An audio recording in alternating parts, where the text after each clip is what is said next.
Before you book a one-way ticket or start shipping furniture, have you gone on a scouting trip? A trip to visualize what life could look like in your new forever home. Scouting trip logistics and costs can be tricky, but they don't have to be expensive or overly complicated in order to be successful.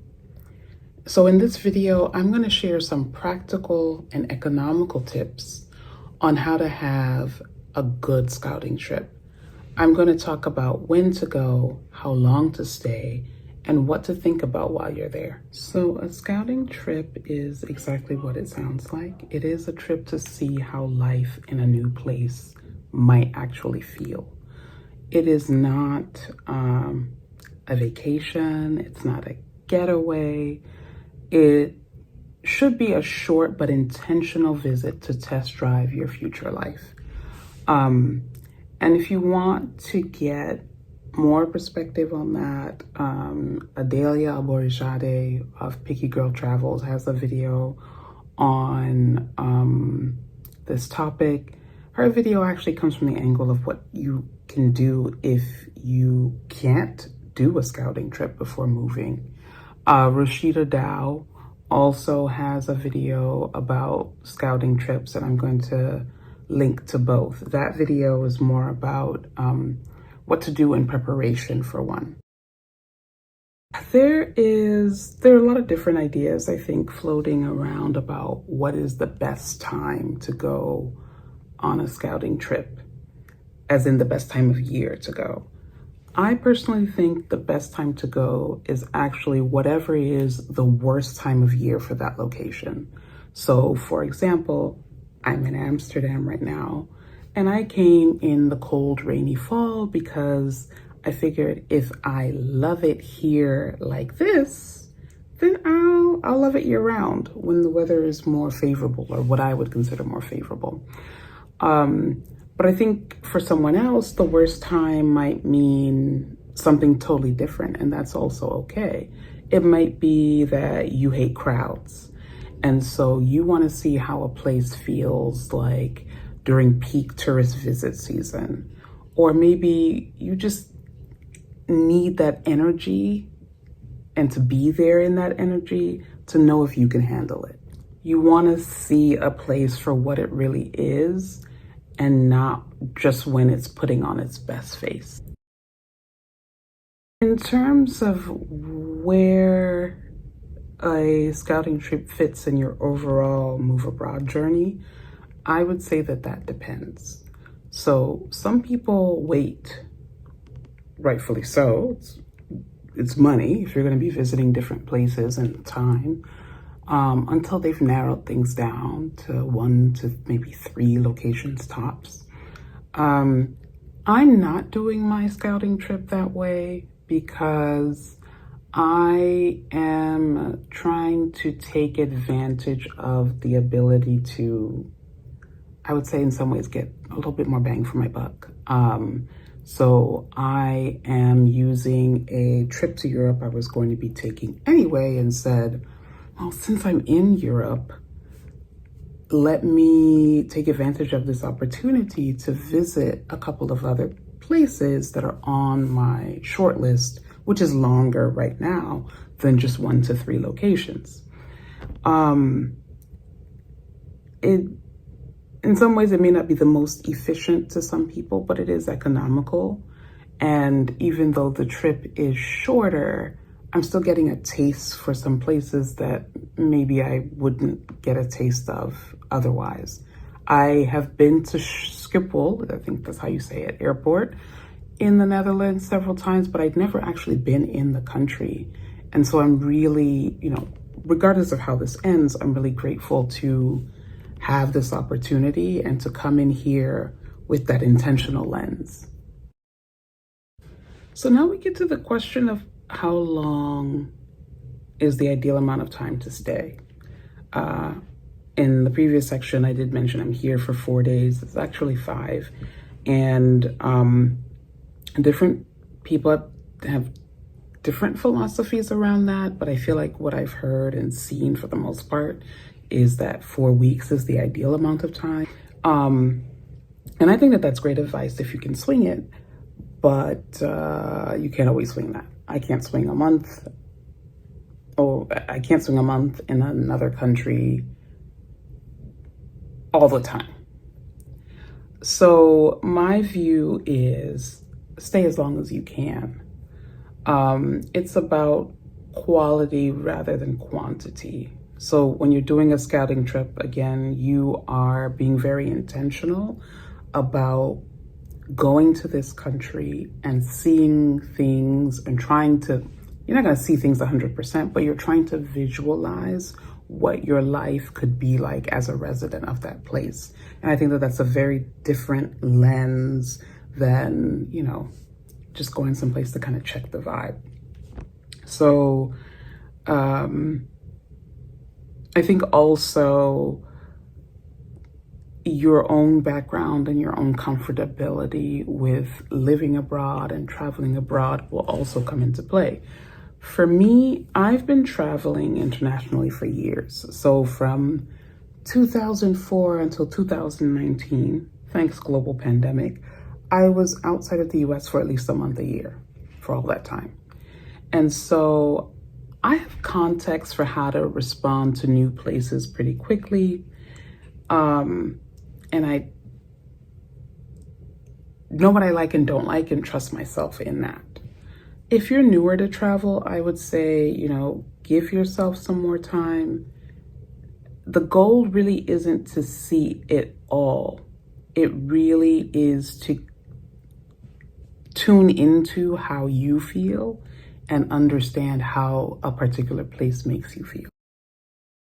So my last topic is what to do while you're there. I like to approach this by structuring my scouting trips around three main goals or buckets. I think 3 to 5 is good, but 3 is my sweet spot, so I'll go with that. And I'll take this trip as an example. So my first goal, which might seem counterintuitive, was to do something, at least one thing that most visitors do or experience when they're here. I know I talked a lot about trying to see what life would be like as a resident, but the reason for this is that I think that I'm not trying to be a tourist, but I am trying to understand something about the spirit of a place. And I think those types of experiences can really help you see that. So for example, I lived in the UAE and in Abu Dhabi, and I probably visited the Grand Mosque because of different people visiting me and doing different things 15, 20 times over the course of my almost 3 years there. And that monument, that landmark really does say something about the place and the space. And when I think about Abu Dhabi, I do think about the Grand Mosque and what it means for that place. So I'm trying to get a sense of that here. So we'll see how that goes. My second thing is that my second goal, I would say, is that I want to visit a Black neighborhood or the Black neighborhood. I'm not sure what it is, but I want to get a sense of what Black life looks like here, what Black community looks like here. Amsterdam has a large Surinamese population. Suriname was a Dutch colony, and so there's a large community here. They have restaurants, they have art centers, and so I'm not gonna know everything about the place and the community by just visiting for a few hours, but I'm gonna get a taste for it, and it's gonna help me be able to visualize it, and that's what's important to me. And my third one is connection. So meeting up with people in my network, or even chatting with folks from like Facebook groups, if you don't know anybody in a particular location, has been so helpful. in grounding me and giving me extra insight into what it's like to live in a certain place. And what I mean by that is, you know, meeting up with that former colleague or that former classmate or just your friend for a coffee at their favorite coffee shop, or going to dinner with them at their favorite restaurant, or seeing a show or whatever at a place that they frequent, can help give you more insight and help you better visualize what life could be like, because you're not just using, touristy references for like best things to do or what to do in a particular town, city, etc. I think that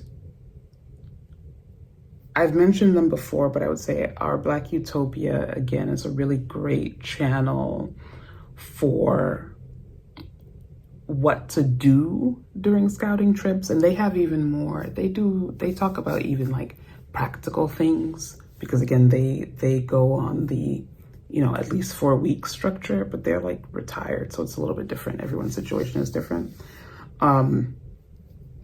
I think I really like how they talk about community, and community is always a reoccurring theme in what they talk about, and how they evaluate a certain place, not just for themselves, but just like as they're creating videos for other people. I think particularly Black retirees, for what to consider or not consider about a place. So again, I'll link to a couple of their videos that I found particularly insightful. So there you have it. I have shared my approach to scouting trips. In conclusion, I guess I would say it is not about chasing the perfect weather, the prettiest photos. It really is, again, about testing the reality and visualizing like what life could be like for you in a particular place. Please do, as you go on scouting trips, just pay attention to yourself and how a place or space makes you feel. I think all of these different things that we're looking at in scouting trips and trying to plan out, it really comes down to, is this place going to be my peace, my place of peace, or is it not, right? Is this apartment going to be my place of peace, or is it not? Is this home my place of peace, or is it not? And we want to have where you live be your refuge. I also want to just reiterate again, Our Black Utopia, Adalia Aborisade, her video, and Roshida Dowe, her video. I think these 3 channels have been really helpful for me as I thought through what my scouting trip philosophy would be. And they all come at it from different angles and different perspectives, which can be really helpful as you're trying to figure out what's most important for you. So I would love to know if you have done a scouting trip, or are you planning one? Where are you going?